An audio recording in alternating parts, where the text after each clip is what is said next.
नमः श्री वर्धमानाय निर्धूतकलिलात्मने सालोकानां त्रिलोकानां यद्विद्यादर्पणायते।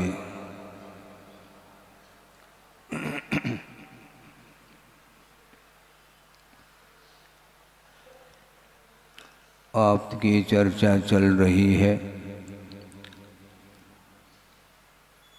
जिनके 2-3 विशेषण दिए थे। पहला विशेषण ये था कि जो 18 दोषों से रहित होते हैं उनको आगम ग्रंथों में देव की संज्ञा प्राप्त है, जिन्हें आप तभी बोलते हैं। तो वो 18 दोष कौन कौन से हैं, इनका उल्लेख अगली कारिका में किया जा रहा है। क्षुत् पिपासा जरातंक जन्मांतक भयस्मयाः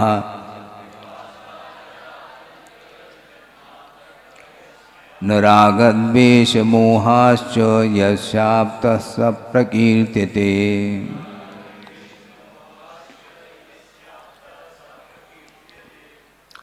क्षुधा, क्षुधा का अर्थ क्या होता है?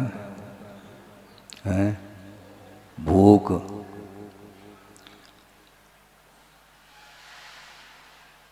और भूख जो मिटती है वह 4 प्रकार के आहार के माध्यम से भूख मिटती है, किंतु वह भूख हमेशा के लिए नहीं मिटती। 1-आध घंटे के उपरांत पुनः वह भूख लगा आती है ना। मान लो आप गाड़ी चला रहे हैं और उसमें पेट्रोल डाल दिया है, 1 घंटे तक वह गाड़ी जा सकती है, इतना ही पेट्रोल डाल दिया है और 1 घंटे के उपरांत पेट्रोल समाप्त होते ही गाड़ी रुक जाती है। उसी प्रकार भूख लग आती है तो आप लोग भोजन करते हैं। 4 प्रकार का आहार माना है: खाद्य, स्वाद्य, लेह्य और पेय।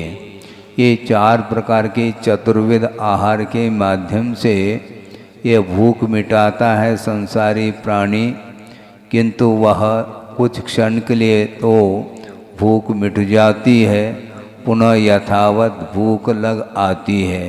पुनः उसके प्रशमन के लिए पुनः आहार ग्रहण करता है। इस प्रकार आहार के ऊपर आपका जीवन चल रहा है। आपका जीवन स्वाधीन नहीं है, आपका जीवन पराधीन है। स्वाधीन सुख चाहता है संसारी प्राणी, किंतु पराधीन होता चला जा रहा है। इंद्रियों के व्यापार के द्वारा जो सुख की उपलब्धि की मान्यता रखता है, वह संसारी प्राणी हमेशा वह परतंत्रता का ही अनुभव करता है। भूख मिटने के उपरांत भी उसकी चिंता समाप्त नहीं होती, बल्कि भोजन करते हुए भी उसको चिंता सताती है कि कल के लिए कुछ है क्या नहीं। कल के लिए नहीं, महीनों के लिए, सालों के लिए, बल्कि जीवन भर की तैयारी करना चाहता है। मान लो 150 साल का जीवन है तो वह आज से ही प्रारंभ करता है। वह वर्तमान में वस्तुतः जी नहीं रहा, वह चिंता के साथ ही उसका जीवन व्यतीत हो रहा है। थाली सामने है, भोजन करते हुए भी निश्चिंत होकर के वह भोजन नहीं कर रहा है। क्यों ऐसा होता है? कल की चिंता, परसों की चिंता। ये जो चिंता सताती है, उसके कारण ही वह सुख का अनुभव नहीं कर पाता है। निश्चिंतता का अनुभव कौन करता है? गृहस्थ के लिए संभव है क्या? नहीं है। कोई ये कह सकता है कि महाराज जो अरबपति है वह तो निश्चिंतता के साथ रहता होगा।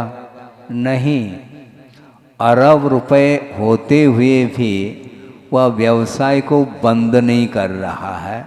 इससे स्पष्ट है कि और उसकी इच्छा बनी है, इसके आगे भी और मैं प्राप्त करूं, जबकि उसकी कोई भी उपयोगिता नहीं है। इसके उपरांत भी उन अनावश्यक वस्तुओं के संग्रह के लिए निरंतर वह लगा हुआ है, इसलिए वह अपने जीवन में सुख का अनुभव नहीं कर सकता। और वह सुख शारीरिक ही नहीं मानसिक भी है, और मानसिक दुख से ऊपर उठने के लिए ये सारी उसकी तैयारी है। तो मन की भूख जिसका कोई अंत नहीं, शारीरिक भूख का अंत कुछ क्षण के लिए वह भूख मिट सकती है, किंतु हमेशा के लिए भूख से विराम लेने के लिए उस क्षुधा के ऊपर भी विजय प्राप्त करने की आवश्यकता है। 22 प्रकार के जो परिचय बताए हैं उनमें क्षुधा सर्वप्रथम रखा गया है। उसके ऊपर भी श्रमण लोग विजय प्राप्त करते हैं, क्योंकि जब तक दीक्षित नहीं हुए थे तब तक अपने अनुकूल भोजन करते थे, अपनी इच्छा के अनुरूप जब चाहें, जितना चाहें, जैसा चाहें उस प्रकार वह स्वतंत्रता के साथ, हालांकि वह भी परतंत्रता है लेकिन मान्यता तो है, स्वतंत्रता के साथ वह भोजन कर रहा होता है। किंतु अब दीक्षित होने के उपरांत बड़ी समस्या खड़ी हो गई। अब पराधीन है मुनिवर की चर्या, अब स्वाधीन नहीं। 10 बजे मान लो श्रमण निकलता है आहार चर्या के लिए, किंतु मिले ये अनिवार्य नहीं। अब क्या करेंगे? निकल गया आहार लेने के लिए, आहार संज्ञा है, भूख लगी है, इसके उपरांत भूख मिटाने के लिए वह जा रहा है, किंतु भूख मिटाने का उद्देश्य उसका भिन्न है, और वह आगम के अनुरूप आहारचर्या करने के लिए निकला है, और दाता ने उसको, उस श्रमण को नवदा भक्ति पूर्वक पड़गान करके भीतर ले गया है। और ले गया है और भोजन आदि सब हो गया, संपन्न हो गया, खड़े हो गए, उन्हें शुद्धि भी बोल दी, सब हुआ। और दाता के हाथ में वह थाली है और वह प्रथम ग्रास दिया है। पहले अंजलि में जल ही दे दिया और उस अंजलि में कौन आ गए? बालचंद जी आ गए। अब सिट डाउन, और अब कुछ नहीं कर सकेंगे 24 घंटे के लिए। महाराज ये तो बहुत कठिन है। तो कठिन तो है, और क्या है? जब श्रमण के लिए कठिन है तो आप लोगों के लिए कठिनाई नहीं होगी क्या? आप भोजन आप भी कर रहे हैं, किंतु आप भले ही दिन में भोजन कर रहे हैं, ये मैं मानता हूँ, क्योंकि आपका रात्रि भोजन का त्याग है, ऐसा मान करके चल रहा हूँ। कितने लोगों का त्याग है मैं नहीं जानता। और मान लो वह दिन में भोजन कर रहा है, किंतु वह संशोधन करके नहीं करता। उसका उपयोग कहाँ है? भोजन में लगा हुआ है, संशोधन में थोड़ी लगा हुआ है। बाल भी आ सकता है, जीव भी उसमें रह सकते हैं, और कोई भी अशुद्ध वस्तु उसमें रह सकती है, लेकिन इसका संशोधन वह नहीं करता, क्योंकि भूख लगी है। तो इन प्रकार से उस भूख को मिटाने के लिए वह आतुर है, जबकि श्रमण को भी भूख लगी है, किंतु भूख को मिटाने के लिए वो आए तो हैं, किंतु हमेशा के लिए भूख मिट जाए इस ओर भी उस श्रमण की दृष्टि है। इसलिए वो एक ही बार भोजन करते हैं, भोजन बनाते नहीं। वो बनी बनाई जो रसोई है उसको लेने के लिए 10 बजे आते हैं। महाराज बहुत निश्चिंत हैं फिर तो आप। ही निश्चिंत, इसमें क्या दिक्कत? आपको निश्चिंत होना है क्या? महाराज हम नहीं हो पाएंगे तो बैठे रहो वहीं पर।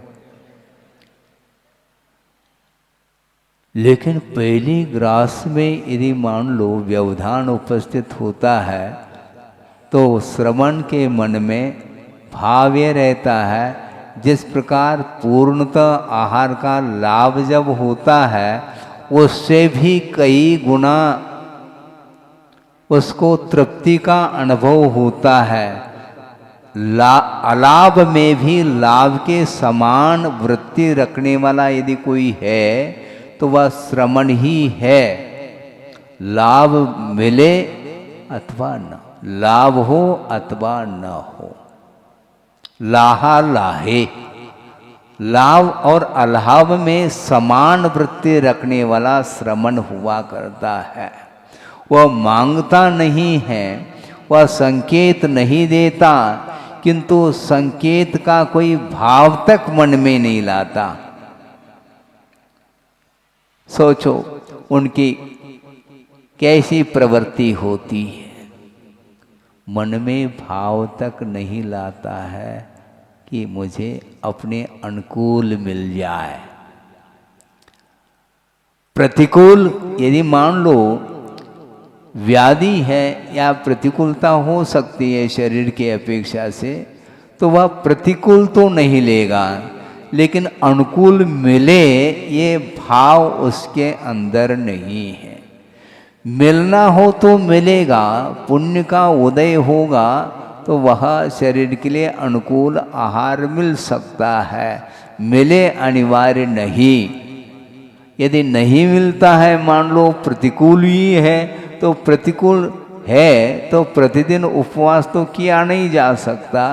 तो गुरुदेव का ये कहना है, यदि प्रतिकूल को भी अनुकूल बनाना चाहो तो अनुपात से ले लें तो प्रतिकूल भी आहार अनुकूल बन सकता है। और अनुकूल आहार है और मात्रा को हमने साइड में रख दिया, अनुपात से आहार नहीं ले रहे हैं, और अति मात्रा में यदि मान लो आहार लेता है श्रमण, लेगा नहीं, किंतु बाई चांस क्यों महाराज, भाव हो सकता है, तो वह अनुकूल भी प्रतिकूल हो जाएगा उसके लिए। अजीर्णे भोजनम विषम ऐसा कहा है। अजीर्ण हो गया है तो उसके लिए थोड़ा सा भी आहार विष का, जहर का काम करता है। इसलिए वह बहुत सोच विचार करके आहार ग्रहण कर लेता है। रत्नत्रय के अनुपालन करने के उद्देश्य को लेकर के ही आपके घर तक आया है, और वह आगम के अनुरूप मिलता है तो ले लेता है, नहीं मिलता है तो वह वापस आ जाता है। किसी भी प्रकार से मन में कालुष्य भाव नहीं लाता। इसको बोलते हैं क्षुधा परिश विजय, क्योंकि पहले 2-2 3-3 बार भोजन लेता था, बीच में भी और पता नहीं क्या क्या लेता होगा।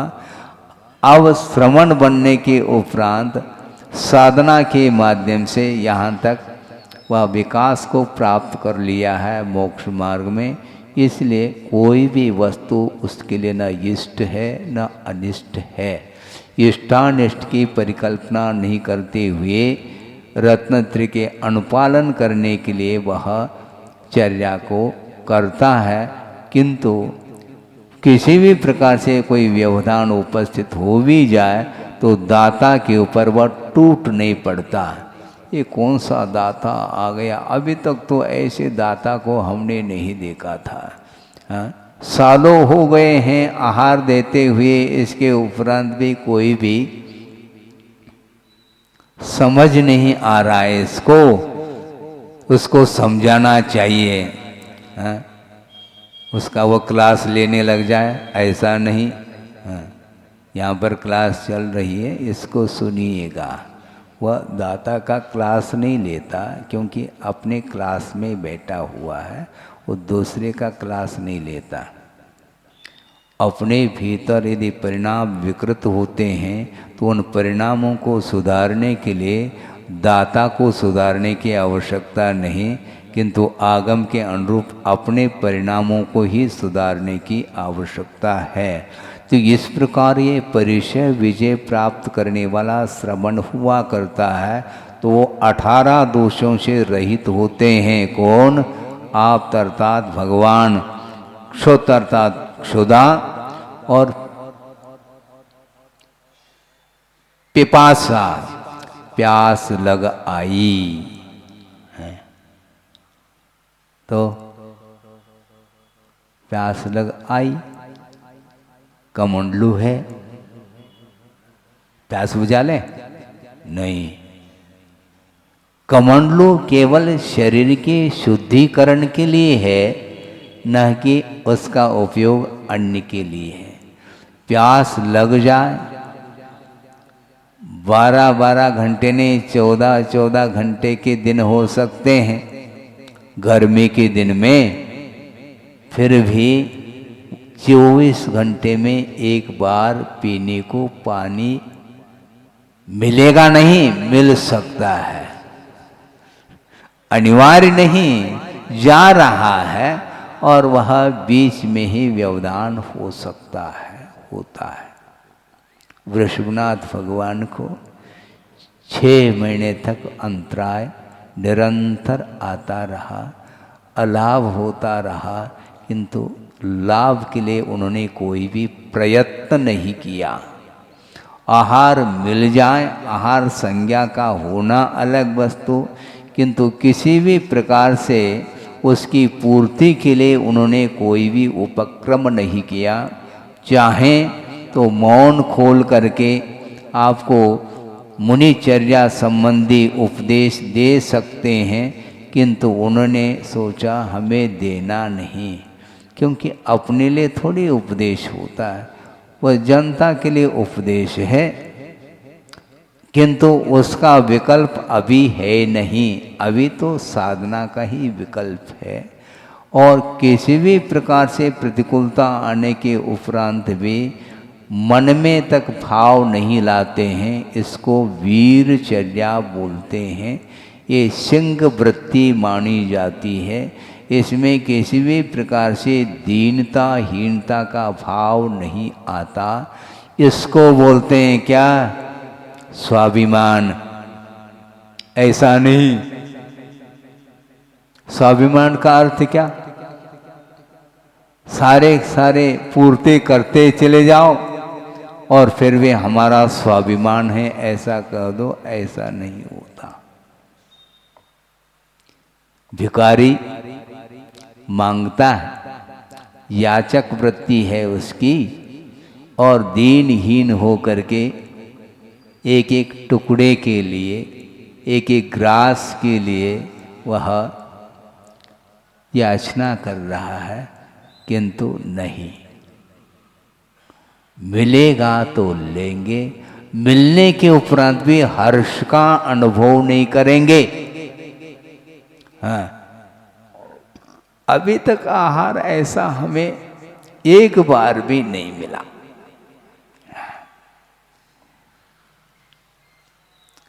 तीव्र पुण्य का उदय ऐसा लगता है, ऐसा मन में भाव आ सकता है, और उस दाता की प्रशंसा करने लग जाए, शाबाश, अभी तक हमने इस प्रकार दाता को नहीं देखा था। इस प्रकार उसकी न प्रशंसा कर सकता है, न पूर्व में प्रशंसा करेगा, न बाद में प्रशंसा करेगा। पूर्व में प्रशंसा करने का अर्थ क्या? उसकी प्रशंसा कर लें तो अच्छे ढंग से आहार संपन्न करा सकता है, तो उसके परिवार के साथ आए हैं, मान लो बहुत सारे छोटे छोटे बच्चे आदि है लेकर के आए हैं वह सज्जन, तो बच्चों की भी प्रशंसा लाड़ प्यार आदि करके उसको खुश करना, खुशामद जिसको बोलते हैं। हाँ, ये मक्खन पालिश ठीक नहीं है, क्योंकि संसारी प्राणी स्वार्थ के पीछे सब कुछ करने के लिए तैयार है, किंतु श्रवण को इन चीज़ों से कोई भी प्रयोजन नहीं है। और वह निरीता के साथ वह चर्या को पालन करता है। प्यास लगी है, क्योंकि भूख लग सकती है, प्यास भी लग सकती है, क्योंकि समय पर उसकी पूर्ति नहीं होती है, इसलिए भूख लगना प्यास लगना कर्म के उदय में स्वाभाविकता है इसमें। किंतु किसी भी प्रकार से उसका प्रतिकार नहीं करने का जो संकल्प है वह उनका बरकरार बना रहता है, इसलिए निरंतर अपने उपयोग को वो बाहर नहीं ले जाते, बल्कि किसी भी वस्तु का चिंतन कर सकते हैं, इसमें कोई बाधा नहीं है। क्योंकि वेदना हो रही है, संवेदन हो रहा है, ऐसा नहीं कि वो संवेदन शून्य हो गए हों। भरपेट भोजन करने के उपरांत जो महसूस होता है, क्या उसी प्रकार उसको महसूस हो रहा है श्रवण को? 1 दिन 2 दिन 3 दिन 5 दिन तक भी हो सकता है, 1 महीने तक भी उपवास करके वो साधना में रत रह सकते हैं। तो 1 महीने तक जो अनशन को अपना करके बैठे हैं, तो 1 महीना पूर्ण होने के उपरांत आहार के लिए निकल रहे हैं, तो उस समय वो क्या महसूस कर रहे हैं? भूख लगी है क्या? नहीं, क्यों नहीं लगी? किंतु प्रतिकार का भाव नहीं आता। 1 महीने तक प्रतिकार का भाव नहीं आया, क्योंकि संकल्प है।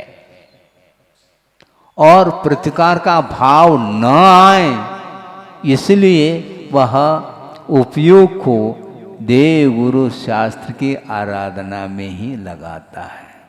बल्कि आचार्यों का ये कहना है कि कमजोरी कहाँ तक हो सकती है इसकी, पकड़ा है।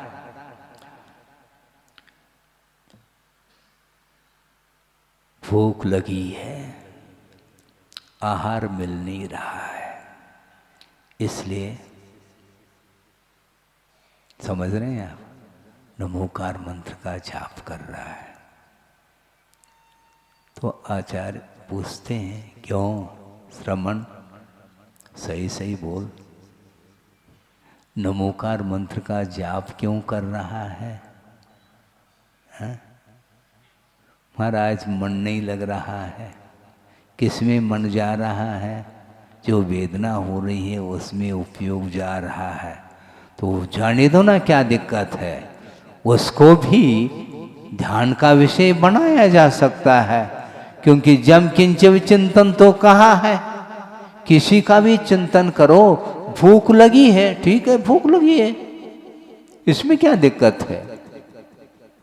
उसी में उपयोग लगाओ ना, क्या बात हो गई? साम्य भाव रखना है, प्रतिकार का भाव नहीं करना है। भूख लगे अथवा न लगे, समसु दुखो समनो, सुख और दुख में समान वृत्ति रखने का नाम श्रवण कहा है। तो दुख से क्यों डर रहे हो? है? दुख से डरते क्यों? दुखम सह कहा, सहो ना, क्या बात हो गई? वस्तुतः इसको बोलते हैं उपेक्षा संयम। किसी भी प्रकार से प्रतिकार का भाव नहीं लाना, क्योंकि ये पर्याय है, और पर्याय जो उत्पन्न हुई है वो मिटने वाली पर्याय है। दुख की भी पर्याय, सुख की भी पर्याय, दुख की भी घड़ी, सुख की भी घड़ी ये घड़ी घड़ी में ये परिवर्तन होता है, इसका नाम संसार है। उस समय अनित्यता का चिंतन होना चाहिए। दुक्खम स कहा, और दुक्खम स कब करोगे? सुख की घड़ी में। बोलो, सुख की घड़ी में दुख का आप चिंतन करोगे क्या? दुक्खम स, उस समय तो दुख है ही नहीं, तो सहन क्या करोगे आप? हमें बताओ। सुख को सहन कर रहा है, ऐसा दुख को सहन करना। तो जिस समय दुख उत्पन्न होता है, शारीरिक मानसिक आदि आदि, उस समय वह अपने उपयोग को तटस्थ बनाते हुए साम्य भाव में वह आ जाता है, तो दुख से भी ऊपर उठ जाता है। दुख से डरता नहीं, किंतु दुख को सहन करता है। दुख से डरना और दुख को सहन करना बहुत अंतर को लेकर के है। संसारी प्राणी दुख से डरता है, दुख को सहता नहीं। वो दुख का प्रतिकार करने वाला व्यक्ति दुख को सहन नहीं कर सकता, ये कहा गया। प्रतिकार का भाव आता है क्या? नहीं आता है महाराज, नहीं आना चाहिए, ये कहा जा रहा है। सहन तो आपको करना है, शक्ति नहीं है तो यथाशक्ति करो, ये अलग वस्तु। किंतु प्रतिकार का भाव लाएंगे तो क्षुधा के ऊपर विजय प्राप्त नहीं होगा। पिपासा अर्थात तृषा के ऊपर विजय प्राप्त नहीं होगा। शीत है, उष्ण है, दंश मशक है, अनेक प्रकार के शारीरिक परिचय हैं। वह उपस्थित होने के उपरांत भी प्रतिकार का भाव जब तक नहीं लाता, तब तक वह धर्म ध्यान कर रहा होता है। और जो ही प्रतिकार का मन में भाव आया तो वह,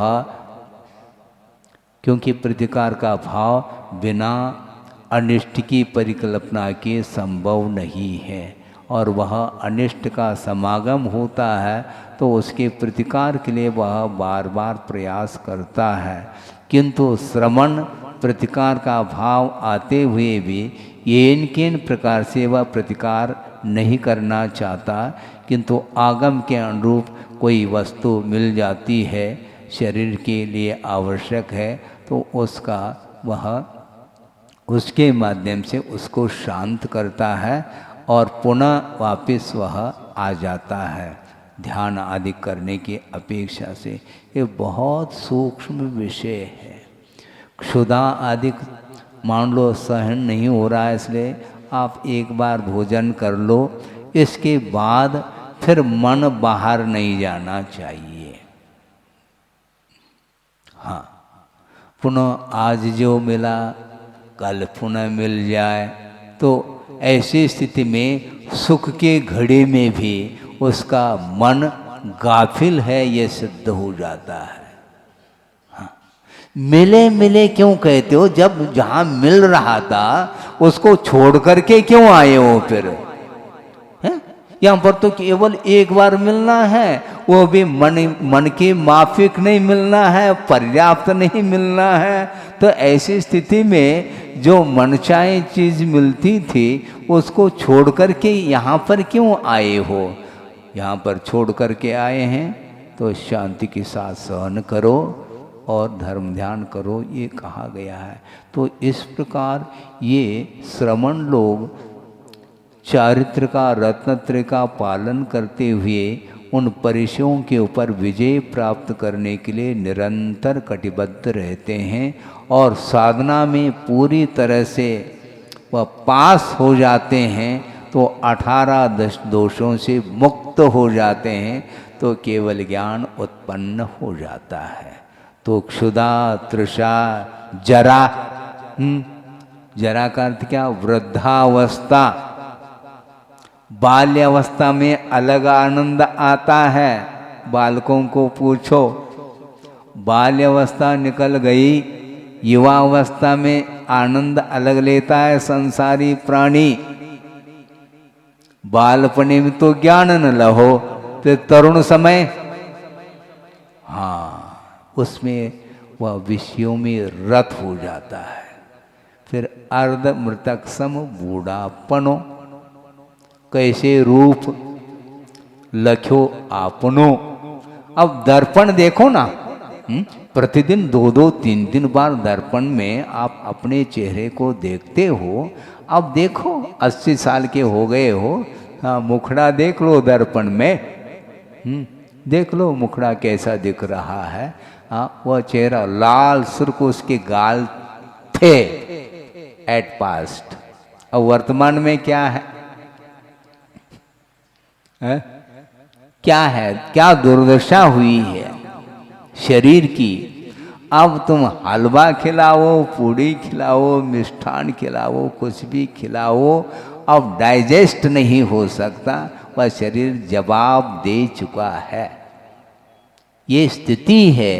तो ऐसी स्थिति में जरा अवस्था में भी उसका स्वरूप है, ऐसे मान करके वह आत्मा का चिंतन करते रहते हैं। कौन?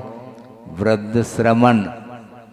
हाँ, जवान अवस्था में भी उन्होंने चिंतन किया है, इसलिए वृद्धावस्था में भी इस प्रकार चिंतन करने के लिए साधना उनकी काफ़ी मात्रा में बढ़ चुकी है।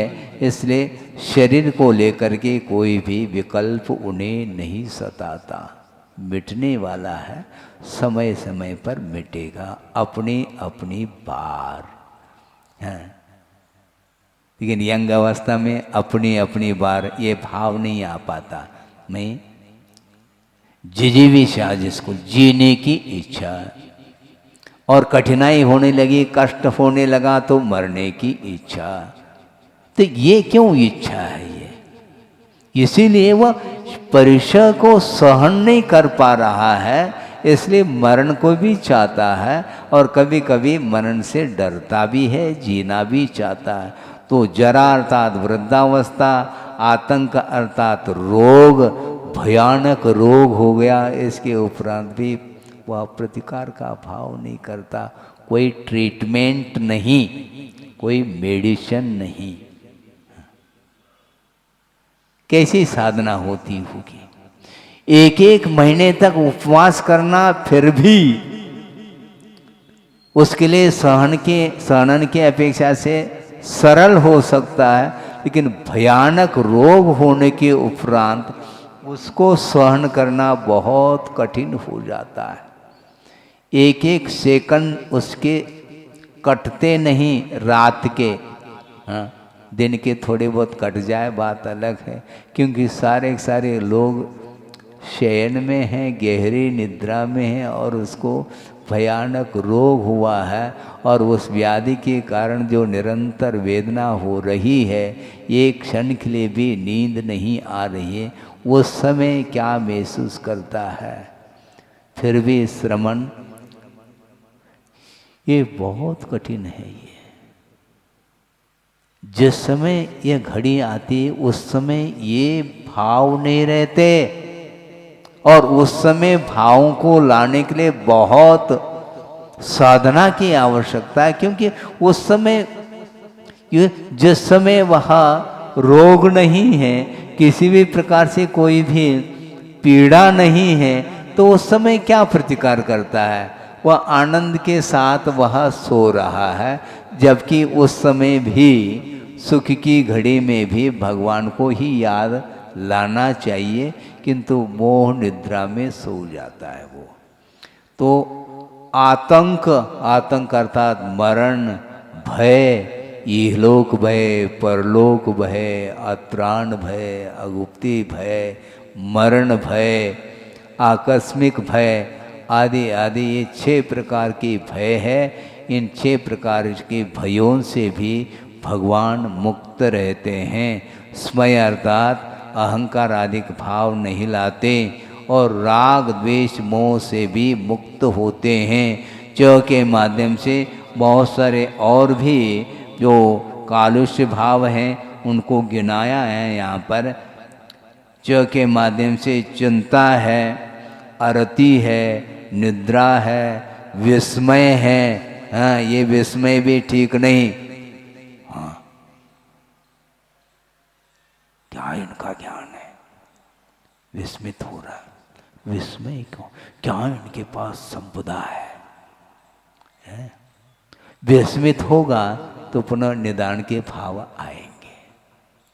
इसीलिए संयम धारण करने के उपरांत आचार्य कहते हैं तुम्हारे पास असंयमी लोग आएंगे, उनसे बचिए आप। बहुत जल्दी जो है ना आकर्षण पुनः हो सकता है। इस प्रकार के सेठ साहूकार आए हैं। देखो हमारे लिए इस प्रकार का कोई नहीं मिला था जीवन में, और इनके लिए देखो कितना सुख मिल रहा है। मुझे भी इस तप के माध्यम से मिल जाए भविष्य में, तो पुनः आ गई ना चिंता, इस चिंता से रहित होते हैं वो। हाँ, चिंता नहीं, ये चिंता के कारण ही संसारी प्राणी वह हमेशा दुख का, पीड़ा का अनुभव करता है। अरति भी नहीं। अरति का अर्थ क्या? रति का अभाव, नेगेटिव शब्द है। रति का अर्थ राग। प्रशस्त वातावरण मिलते ही वह उसका मन उसमें लग जाता है, और जो अप्रशस्त वातावरण यदि मिल जाता है वह उससे ऊपर उठना चाहता है। इसको रति बोलते हैं।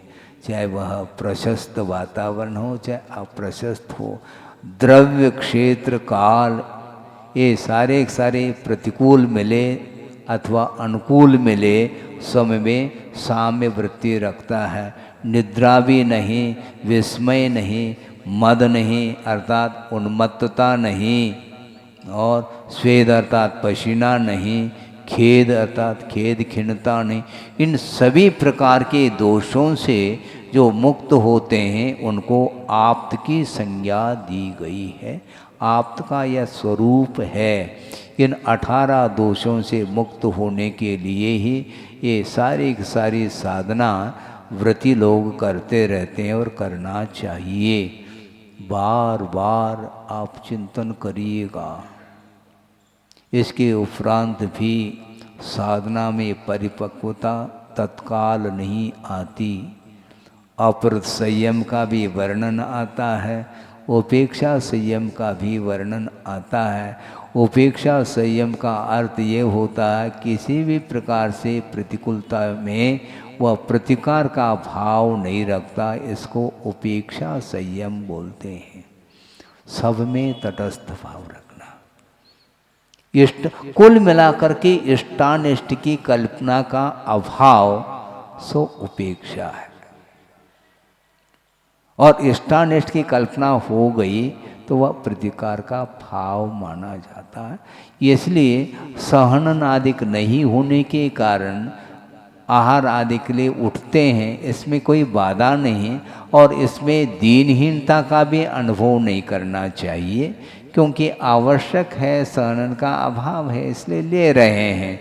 तीर्थंकर भी देर सहनन के धारी होते हैं और 6-6 महीने तक उग्र तप करने की कैपेसिटी, क्षमता उनके अंदर है। इसके उपरांत भी वो भी आहार के लिए उठते हैं, क्योंकि एक सीमा तक तो तप किया जा सकता है, उसके बाद वह संभव नहीं हो सकता। इसलिए आगम के अनुरूप चर्या वो भी करते हैं। जब वो करते हैं तो हमारे लिए क्या दिक्कत है, ऐसा नहीं कहो। बनती कोशिश, क्षमता यदि आपके अंदर है, उस यथायोग्य क्षमता के अनुरूप साधना की ओर कदम बढ़ाना चाहिए। तभी जाकर के हम परिचयों के ऊपर विजय आदि प्राप्त कर सकते हैं। तो इस प्रकार ये 22 परिचयों से भी मुक्त हो जाते हैं और ये 18 दोषों से भी वह रहित हो जाते हैं। इनको आप्त की संज्ञा दी गई है।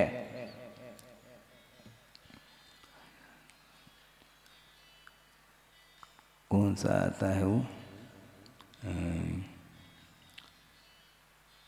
जित मद हर्षद वेशा, जित मोह परिशा, जित कषाया, जित जन्म मरण रोगा। जिन्होंने जन्म और मरण को और रोग को भी जीत लिया है। जन्म को भी जीतना है और मरण को भी जीतना है। मरना कोई नहीं चाहता, जीना सब लोग चाहते हैं। प्रतिकूलता होती है तो मरने की भावना जागृत होती है। एक बहुत अच्छा प्रसंग हमें याद आ गया, सिद्धांत की दृष्टि से भी उसका वर्णन किया जा सकता है और मिलता भी है आगम ग्रंथों में, कि 4 गतियां हुआ करती हैं, नरक, तिर्यंच, देव और मनुष्य गति। इनमें नरक गति और तिर्यंच गति ये दोनों पाप प्रकृति मानी जाती हैं। मनुष्य गति और देव गति ये पुण्य प्रकृति हैं गति की अपेक्षा, किंतु आयु की विवक्षा में एक ही पाप प्रकृति है जिसको बोलते हैं नरक आयु, और तिर्यंच, मनुष्य और देव ये तीनों आयु पुण्य प्रकृति के अंतर्गत लिया है। अब प्रश्न ये उठता है, जब तिर्यंच गति पाप प्रकृति है तो तिर्यंच आयु को पुण्य के रूप में क्यों लिया, जबकि वह भी तिर्यंच संबंधी है और ये भी तिर्यंच संबंधी है। इसका उत्तर ये मिलता है कि तिर्यंच गति को इसलिए पाप प्रकृति के रूप में लिया है क्योंकि तिर्यंच होना नहीं चाहता कोई। तो कोई तिर्यंच बनना चाहता है क्या? नहीं चाहता है, इसलिए उसको पाप कहा है। किंतु तिर्यंच होने के उपरांत मरना नहीं चाहता, इसलिए वह पुण्य प्रकृति। हाँ, मरना नहीं चाहता। और नरकाय को इसलिए पाप प्रकृति कहा कि नरक कोई जाना भी नहीं चाहता, और नरक पर्याय मिलने के उपरांत वह जीना नहीं चाहता, वह मरना चाहता। प्रतिपल मरण की भावना रखता है, मैं कब मर जाऊं यहाँ से, किंतु अकाल मरण नहीं होता। उतने दीर्घ काल तक उसको दुख का अनुभव करना है, क्योंकि मरण यदि जल्दी हो जाए तो उस नरक गति से पिंड छूट जाएगा, तो मनुष्य आदि गति में आकर के मैं सुख प्राप्त कर लूँगा, ये भावना उसके अंदर है। इसलिए नरक आयु को पाप प्रकृति के रूप में गिनते हैं, और गति तो है ही। किंतु तिर्यंच गति यद्यपि पाप प्रकृति है, किंतु तिर्यंच बनने के उपरांत वह मरना नहीं चाहता। एक प्रसंग आपके सामने रख रहा हूँ। एक राजा है जिन्होंने अपने जीवन के आदि से लेकर के अंत तक राज किया, और उस राजपाट का, विलासता का, वैभव का अनुभव किया। किंतु प्रसंग ऐसा जुड़ गया, एक आचार्य महाराज संग सहित पधारे, एक बगीचे में हैं, और वह जा कर के दर्शन करने हेतु गया है, और जिज्ञासा हो गई कि महाराज हमारा जीवन बहुत अच्छा व्यतीत हुआ, किंतु क्या अब अवस्था हो रही है, जरा अवस्था आ गई है, अब राज सिंहासन छूटेगा तो अवसान के बाद मेरा जन्म कहाँ पर होगा, आप कृपया बताने का, आप बताइए। तो अवधिज्ञानी होंगे मुनि महाराज, उन्होंने कहा कि देखो तुम्हारी मृत्यु होगी 7 दिन के पश्चात, और 7 दिन के उपरांत, मृत्यु होने के उपरांत तुम्हारा जो जन्म होगा वो ऐसे दुर्गंधित स्थान में होगा, उससे बढ़कर के और कोई भी दुर्गंधित स्थान नहीं, आप समझ गए होंगे। हाँ, जहां पर मल विसर्जन किया जाता है उस विष्ठा में तुम कीड़े के रूप में जन्म लेंगे। अब सुनते ही चकरा गया, अब क्या होगा। यहाँ पर तो दीर्घ काल तक हमने सुख का अनुभव किया, और वहाँ पर जा कर के दुख का अनुभव करना पड़ेगा। इसलिए राजकुमार को बोलता है कि देखो महाराज की वाणी कभी भी वह असत्य नहीं हो सकती, उनकी वाणी।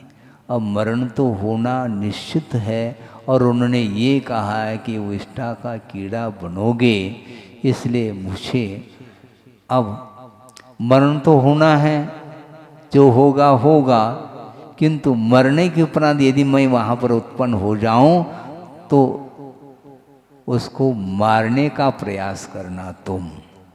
तो ठीक है। 7 दिन के उपरांत मरण हुआ और वह विष्ठा का कीड़ा बना है और राजकुमार पहुंच जाता है उसको मारने के लिए, हाथ में एक लठ लेकर के गया है। जो ही देखता है तो उसमें से एक कीड़ा बाहर आने को है। तो उस राजकुमार ने समझ लिया बिल्कुल महाराज ने जो कहा था वह 100% सही निकला और ये अब ये पिताजी का ही जीव है, अब इसको मारने के लिए आज्ञा है। पिताजी ने कहा है क्योंकि दुख सहा नहीं जाता और मारने के लिए जो ही लठ का प्रहार कर देता है तो वह कीड़ा पुनः अंडरग्राउंड में चला गया। और सोचता है राजकुमार हो सकता है ये पिताजी का जीव न हो और कोई हो। इसके उपरांत भी बार बार जो है प्रहार करने का प्रयास करता है, किंतु उस प्रहार से बच करके वह भीतर चला जाता है।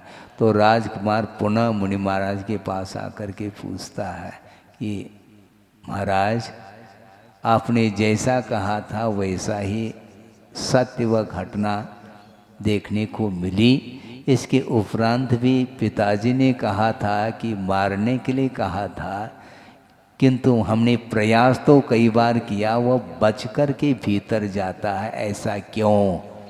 क्या वह पिताजी का जीव नहीं है क्या महाराज? महाराज ने उत्तर दिया ये तुम्हारे पिताजी का ही जीव है। तो महाराज फिर वो मरना क्यों नहीं चाहता? पहले तो मारने के लिए आदेशित किया था। हाँ, उस समय आदेशित किया होगा, किंतु मरने के उपरांत, उत्पन्न होने के उपरांत वह मरना नहीं चाहता। विष्ठा का कीड़ा विष्ठा में ही मग्न रह जाता है। सोचो, इसको बोलते मोह की विचित्र दशा है। और इस प्रकार के पर्याय प्रत्येक संसारी प्राणी को अनंत अनंत बार मिल चुके हैं। इसके उपरांत भी मोह से ऊपर नहीं उठना चाहता है। बड़ी विचित्र परिणति है मोह की। कितना कहें, ये सब आगम के वाक्य हैं, शास्त्रों में ये सारा कथन पढ़ने को मिल रहा है। इसके उपरांत भी वैराग्य नहीं हो पाता संसारी प्राणी को, क्योंकि वह दृश्य सामने दिख नहीं रहा है। इसलिए अनंत बार इस प्रकार के सांसारिक दुख का अनुभव करता आया है। इस उपरांत भी वह सारा विस्मरण हो जाता है। इसलिए वंस मोर कहता है, अरे ये तो कहा है, दिख थोड़ी रहा है। जब हमारी बारी आएगी तो हम देख लेंगे, सोच लेंगे। इस प्रकार करके वह पुनः उन्हीं विषयों में लीन होने का पुरुषार्थ करता है। इसलिए दुख से बचना चाहो, इन 18 दोषों से ऊपर उठना चाहो, मरण से ऊपर उठना चाहो, तो मृत्यु के ऊपर विजय प्राप्त करने के लिए ही श्रवण पद को अंगीकार किया जाता है। और मोक्ष मार्ग पर आरूढ़ हो करके जन्म जरा और मृत्यु और रोग इत्यादि से ऊपर उठने के उद्देश्य को लेकर के ही, कर्म क्षय के उद्देश्य को लेकर के साधना करते हैं। और उसके माध्यम से ही वो भविष्य में इस संसार दशा में अनंत बार जो दुख का अनुभव किया है उससे ऊपर उठने का अवसर मिल जाता है और अनंत काल के लिए विषयातीत सुख का अनुभव करते रहेंगे। आप लोग भी इसी प्रकार जल्दी से जल्दी इस विशेष सुख से और वैश्विक दुख से ऊपर उठते हुए और मोक्ष सुख को प्राप्त करने के लिए आप लोग भी कटिबद्ध हो। इस पवित्र भावना के साथ अहिंसा परमो धर्म की जय। बोधि समाधि परिणाम शुद्धि स्वात्मोपलब्धि शिव शोक शुद्धि चिंतामणिम चिंतित वस्तुदाने त्वां वंदमानस्य ममास्तु देवी। परम पूज्य आचार्य गुरुवर श्री विद्यासागर जी मुनि महाराज।